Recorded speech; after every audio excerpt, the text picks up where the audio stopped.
بابا پلیز جانا ضروری نہ ہوتا تو کبھی نہ جاتا، کہتا۔ میر ہادی نے سمجھانے والے انداز میں کہا۔ اور آپ کی ماما، انہیں کون سمجھائے گا میرے پیارے بابا، اور کون؟ ہادی مسکرایا۔ جلدی آ جاؤں گا، بس آپ ماما کو سنبھال لینا، میر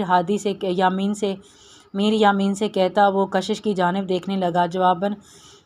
جواب آنیہ کو روم میں لے کے جا رہی تھی۔ ٹھیک ہے، جلدی آنا۔ یامین کی اجازت پہ میر ہادی سارا ثابت میں ہلاتا باہر نکلا۔ گارڈز الرٹ ہو گئے۔ اس نے ایک نظر پلٹ کے اپنے پیارے میر ولا کو دیکھ نکلتا چلا گیا۔ ڈرائیور سے التاج ہوٹل کے مین آفس کی طرف چلنے کو بولا۔ خود سیٹ کی پشت کے ساتھ ٹیک لگا لی۔ خیالوں میں وہ چھوئی موئی سی لڑکی پھر سے آن سمائی تو ہاتھ پھر سے بے اختیار دل پہ جا ٹھہرا تھا۔ اس کا دل پھر معمول سے ہٹ کے رفتار پکڑ چکا تھا۔ یہ انجانہ احساس سمجھنے سے وہ قاصر تھا۔ آج اپنے اہم لمحات کو قربان کر آیا تھا۔ اس کا آفس جانا ضروری تھا، جہاں بہت بڑی گڑبڑ چل رہی تھی جو وہ اپنے بابا کو بھی نہیں بتا سکتا تھا۔ احان نے اپنے روم میں آتے شاور لینے کی غرض سے باتھ روم کا رخ کیا۔ شاور کھولے وہ اس کے نیچے آنکھیں بند کیے کھڑا تھا، بالوں پہ ہاتھ پھیرتا پانی کو جھٹکا کہ اچانک سے احان کا ہاتھ اپنی گردن میں بیک سائڈ پہ کسی چیز سے ٹکرایا۔ اس کے ماتھے پہ بل پڑے۔ اپنی انگلیوں کی پوروں سے اس نے چیز کو جانچا تو اسے فوراً احساس ہوا وہ کوئی چپ جیسی چیز ہے۔ فوراً اسے شاور بند کرتا وہ ڈریس اپ ہوتا باہر نکلا تھا۔ شیشے میں کھڑا وہ اپنی گردن کا معائنہ کر رہا تھا۔ اسے اپنے کمر میں کچھ لگا سا محسوس ہوا۔ اس کی چھٹی حس بیدار ہو چکی تھی۔ آئینے سے وہ اپنے بستر پر دیکھ سکتا تھا جہاں تکیہ اپنی جگہ سے ہٹا ہوا تھا۔ مطلب یہاں کوئی تھا، وہ سمجھ گیا تھا، لیکن چہرے پر ظاہر کچھ نہ ہونے دیا۔ اسے چپ کی زیادہ فکر تھی جو اس کی گردن کے ساتھ اندر تک چپک گئی تھی اور گردن کی بیک سائڈ پہ تھی، جہاں سے وہ اسے کسی کی مدد کے بنا نہیں اتار سکتا تھا۔ رات کے اس وقت وہ ابتسام کو بھی نہیں تنگ کرنا مناسب نہیں سمجھ رہا تھا، اور چپ کو ہٹانا بھی ضروری تھا۔ وہ کسی چیز کی چپ تھی، اسے یہ بھی جاننا تھا۔ وہ دراز سے کچھ نکالتا بیڈ پر آ کر بیٹھتا، آنکھیں بند کیے چپ کا معائنہ کرنے لگا۔ اسے پردے کے پیچھے کوئی ہلچل محسوس ہوئی۔ احان لب بیچے اٹھا۔ اس نے پردہ ہٹایا تو سامنے ہی وہ کھڑی تھی۔ کیا مسئلہ ہے تمہارا؟ سکون نہیں ہے؟ اپنے روم میں ماتھے پر بل ڈالے وہ ہانیہ سے مخاطب ہوا۔ ہانیہ خاموشی سے باہر نکل آئی۔ زیادہ طنز بازی مت کرو، کچھ بھی نہیں چرایا میں نے تمہارا۔ وہ ہانیہ ہی کیا جو ذرا بھی شرمندہ ہو جائے۔ مجھے لگا بہن کی رخصتی پہ اس قدر شدید رونے والی لڑکی اب بھی کہیں بیٹھی آنسو بہا رہی ہوگی، لیکن تمہیں دیکھ کر تو کہیں سے نہیں لگتا کہ تمہیں ذرا بھی بہن کی رخصتی کا دکھ ہو۔ طنز کا ایک اور تیر پھینکتا وہ واپس بیڈ پر آن بیٹھا تھا۔ احان کو وہ چپ جلد کے اندر جاتی محسوس ہو رہی تھی۔ احان نے موبائل کھولتے نیٹ سرچ کیا تھا، جہاں اسے چپ کے بارے میں کچھ انفارمیشن تو ملی، لیکن زیادہ نہیں جان سکا۔ واقعی کسی نے سچ ہی کہا ہے کہ یہ پاکستان ہے۔ یہاں اگر کوئی اداس ہو یا بیمار ہو تو منہ بھی ویسا ہی بنانا پڑتا ہے۔ منہ کے بنا کے کہتی وہ احان کو دیکھنے لگی، جو کہ کچھ اپسٹ سا لگا تھا۔ اس نے ہانیہ کی بات کا جواب نہ دیا۔ ہانیہ اس کی غیر معمولی خاموشی محسوس کرتی اس کے پاس آئی، جو چھوٹا سا آئینہ لیے بیٹھا تھا اور اس کے ہاتھ میں کچھ اوزار بھی تھے۔ ہانیہ ناسمجھی سے اسے دیکھ رہی تھی کہ وہ کیا کرنے والا ہے۔ اوزاروں میں سے ایک باریک پلاسٹ اٹھایا، وہ اٹھا اور آئینے کے سامنے جا کھڑا ہوا۔ ہانیہ بھی اس کے پاس جا کھڑی ہوئی، اس کی حرکات سکنات دیکھنے لگی۔ کیا کر رہے ہو تم؟ اسے پلاس کو پیچھے گردن کے طرف لے جاتے دیکھ کر وہ گھبرا کے بولی، لیکن احان نے اس کی بات پہ توجہ نہ دی۔ پلاس کی مدد سے چپ نکالنی چاہیے۔ گردن جھکائے وہ اندازے سے اندر آنکھیں بند کیے وہ چپ نکالنا چاہ رہا تھا، لیکن بے سود ثابت ہوا۔ کیا نکال رہے ہو؟ کوئی شیشہ چبھا ہوا ہے جو ڈاکٹر گیری کیوں کر رہے ہو؟ ڈاکٹر کے پاس چلے جاؤ۔ ہانیہ اس کے چہرے پہ درد کے احساسات دیکھ رہی تھی۔ اپنا منہ بند رکھو اور جاؤ یہاں سے۔ احان نے درد کی شدت بمشکل ضبط کرتے ہوئے ہانیہ سے دھیمی آواز میں کہا۔ ہانیہ چپ سی ہو گئی تھی۔ احان نے ایک بار پھر کوشش کی، لیکن ناکام رہا۔ وہ چپ اگر اس کی جلد کے اندر چلی گئی تو سب کچھ ختم ہو جائے گا۔ کوئی تھا جو اس کے اپنے اشاروں پر چلانا چاہتا تھا، اور یہ چپ اسی کا حصہ تھی جس نے بھی لگائی تھی۔ احان اس تک پہنچ جاتا، لیکن ابھی اسے اس چپ سے جان چھڑوانی تھی۔ اس کے پاس اتنا وقت نہیں تھا وہ اپنے کسی ساتھی کی مدد لے سکے۔ احان محسوس کر سکتا تھا وہ چپ اس کی جلد میں پیوست ہوتی اس کے تمام احساسات کو ختم کر رہی تھی، اور کچھ ہی دیر میں وہ اس کی جلد کے اندر جاتے اس کے دماغ کو اپنے قابو میں کر لیتی، اور وہ پھر احان نہیں رہنا تھا۔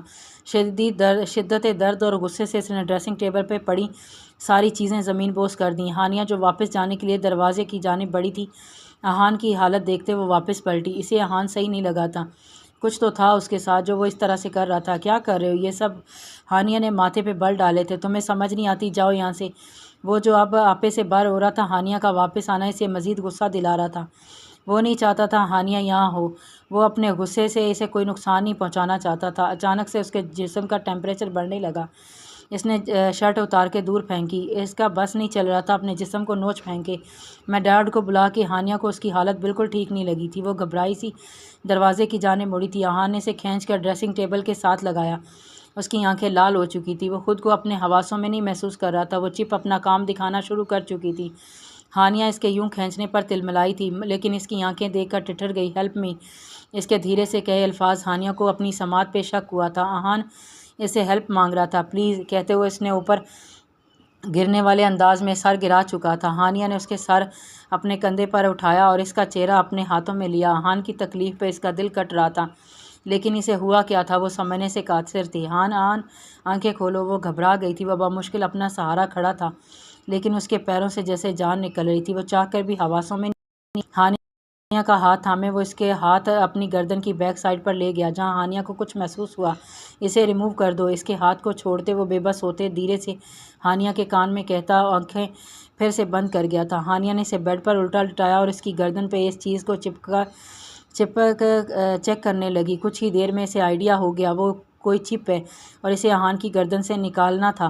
آہان کے بیگ سے اپنا مطلب کے اوزار نکالے اور اپنا کام میں لگ گئی۔ اسے اس چپ کو نکالنے میں بہت وقت اور طاقت لگ رہی تھی، لیکن بے سود ثابت ہو رہی تھی۔ جبکہ آہان اپنے ہوش و حواس کھو رہا تھا۔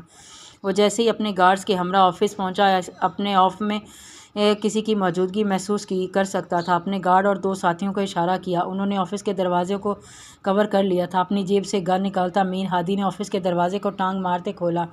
سامنے ہی 2 لوگ ماسک پہنے نظر آئے تھے۔ انہوں نے فائر کیا تو دوسری طرف سے میر ہادی نے بھی اپنے گارڈ کے ساتھ ان دونوں کا مقابلہ آمنے سامنے آتے کیا تھا۔ وہ دونوں لوگ گولیاں لگنے سے ڈہ گئے تھے، لیکن اسی سانے میں ایک گولی میر ہادی کے بازو کو چھوتے ہوئے نکلی تھی۔ وہ شدید تکلیف سے اندر تڑپ گیا تھا۔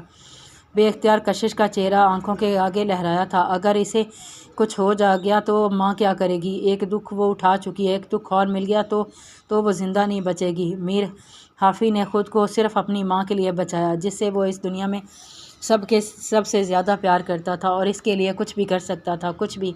سر آپ کو گولی لگی ہے۔ عزیز بے چین ہوتا اس تک پہنچا تھا۔ میں ٹھیک ہوں، بس چھو کے گزری ہے۔ ان دونوں کو زندہ رکھنا، مرنے نہیں چاہیے، سرد لہجے میں کہتا وہ ان دونوں کے بے ہوش وجود پر ایک کراہت بھری نظر ڈالتا ہوا باہر نکلا تھا۔ لاکھ منع کرنے کے باوجود بھی عزیز اسے ڈاکٹر کے پاس لے گیا تھا، اس کی بینڈیج کروا کے خود گھر چھوڑنے آیا تھا۔ عزیز اس بارے میں کسی کو کچھ پتہ نہیں چلنا چاہیے، سمجھے؟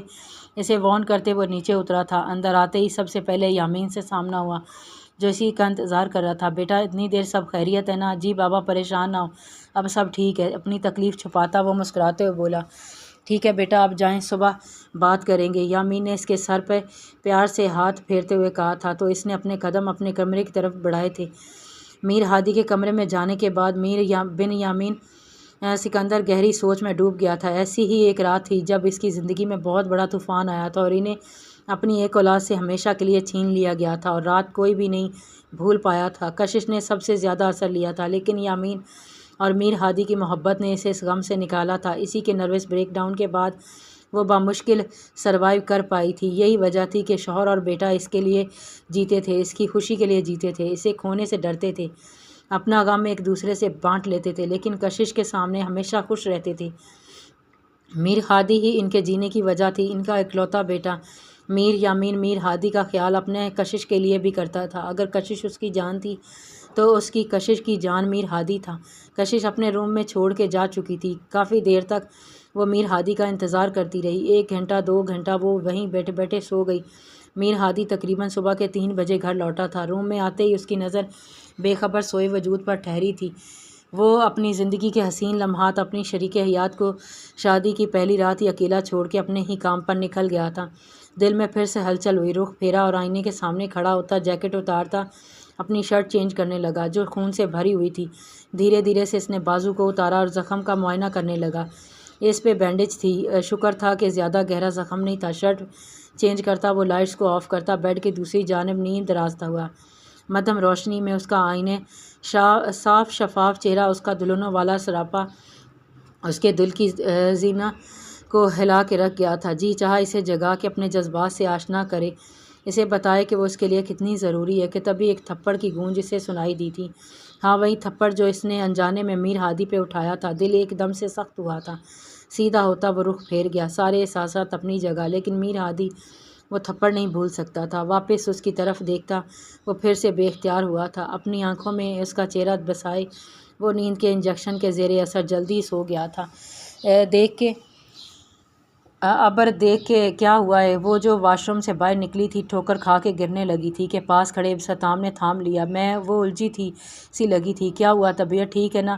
ابتسام نے اس کا ماتھا چیک کیا تھا۔ میں ٹھیک ہوں۔ ابتسام کے پاس سے ہٹتی بیڈ پہ جا بیٹھی تھی۔ آنیہ ٹھیک ہوگی نا؟ ہم نے جلد بازی تو نہیں کر دی نا؟ وہ ابھی چھوٹی تھی، صرف 23 سال کی تھی تو ہے وہ، ہم نے اس کی شادی کر دی۔ پریشان مت ہو، ہماری آنیہ بہت سمجھدار ہے، وہ سب ہینڈل کر لے گی۔ ابتسام نے اس کے پاس بیٹھتے اس کا ہاتھ تھامتے ہوئے پیار سے کہا۔ اس کا کوئی فون نہیں آیا؟ ایک فون تو کر سکتی تھی نا؟ ابرش کی اپنی ہی منطق تھی۔ کیا ہو گیا؟ آج ہی تو اس کی رخصتی ہوئی ہے اور وقت دیکھا آپ نے؟ صبح کر لے گی فون۔ آپ سب مائیں بھی عجیب مخلوق ہو، پہلے بیٹی کی شادی کی فکر کھائی جاتی ہے، پھر اس کو رخصت کر کے زیادہ اس کے گھر بسانے کے تیار کی فکر میں گھلتی رہتی ہیں۔ ابتسام نے اٹھتے مزے سے تبصرہ کیا تھا۔ بیٹیوں کے نصیبوں سے بہت ڈر لگتا ہے۔ اللہ اس دنیا کی ساری بیٹیوں کے ساتھ میری دونوں بیٹیوں کے نصیب بھی اچھے کرے، دل سے کہتی وہ ابتسام کو واقعی آج ماں لگ رہی تھی۔ آمین، ابتسام نے دل سے کہا تھا۔ ہانیہ نے زور لگا کے ایک جسم میں وہ چپ کھینچ کے نکالی تھی۔ ایک بار تو وہ اپنا توازن کھو ہی گئی اور بیڈ سے نیچے جا گری۔ ایک بار باریک پلاس میں اس نے وہ چپ ہاتھ میں تھامی ہوئی تھی۔ ہانیہ نے اس چپ کو غور سے دیکھا۔ وہ ایک کیڑے نما چپ تھی جیسے بچھو ہوتا ہے۔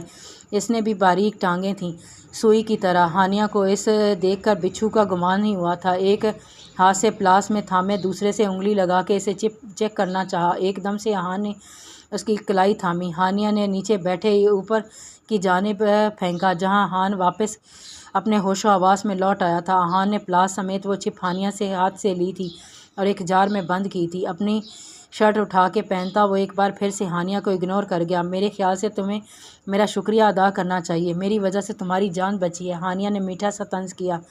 آہان نے اسے کھینچ کے خود سے قریب کیا۔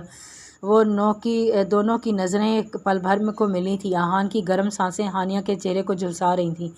حساب برابر ہوا ہے، اب سے تم اپنے راستے میں، اپنے سرد انداز میں کہتے ہوئے اپنے بازو سے پکڑے اپنے روم سے باہر نکلا تھا اور اس کے منہ پہ زور سے دروازہ بند کیا کہ ہانیہ دانت پیستی رہ گئی تھی۔ احسان فراموش ڈریگن ڈریکولا، ایک بار فضا کو میرے ہاتھ لگنے دو، پھر دیکھنا کیسے تمہیں اس گھر سے باہر نکلواتی ہوں۔ وہ ہانیہ ابتسام کا وعدہ ہے خود سے، کہتے ہوئے ایک گھوری بند دروازے کو مارتی وہ اپنے کمرے کی جانب بڑھی تھی، جبکہ زلیخا بیگم نے بھویں اچکتے ہوئے حیرت سے ہانیہ کو آہان کے کمرے سے نکلتے دیکھا اور ان کے دل و دماغ میں پھر سے شیطانیت بھرنے لگی تھی۔ جاری ہے، جزاک اللہ۔